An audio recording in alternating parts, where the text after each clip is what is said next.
कभी कहा गया था योगी सरकार में यूपी की बेटियां सबसे सुरक्षित है, लेकिन जरा सोचिए, अगर सब कुछ इतना ही सुरक्षित है तो फिर ऐसा कैसे हो गया।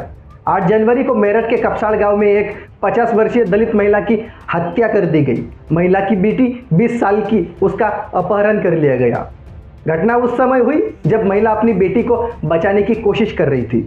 आरोपी उस लड़की को ले जाना चाहते थे।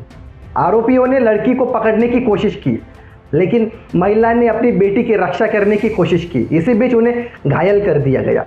क्यों एक लड़की के साथ हुई घटना पर प्रशासन खामोश है?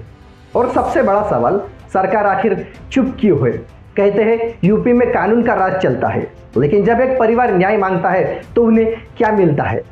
और इस पूरे मामले में जब एक नेता आगे बढ़ता है, जब एक शख्स उस पीड़ित परिवार के साथ खड़ा होता है, तो उसे क्या मिलता है? रुकावटें और पुलिस की नजरें।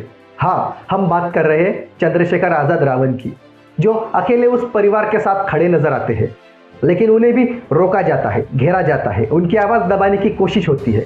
अब सवाल यह है, अगर सब कुछ ठीक है, अगर प्रदेश में सब सुरक्षित है, तो चंद्रशेखर आजाद को रोकने की ज़रूरत क्यों पड़ती है? अगर सरकार सच में न्याय के साथ है, तो प्रशासन सीधा कदम क्यों नहीं उठाता? क्यों पीड़ित परिवार को संघर्ष करना पड़ रहा है?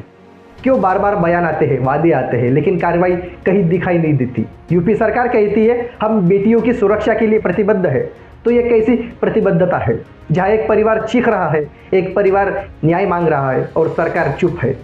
क्या सच में यूपी सुरक्षित है? क्या सच में न्याय मिल रहा है?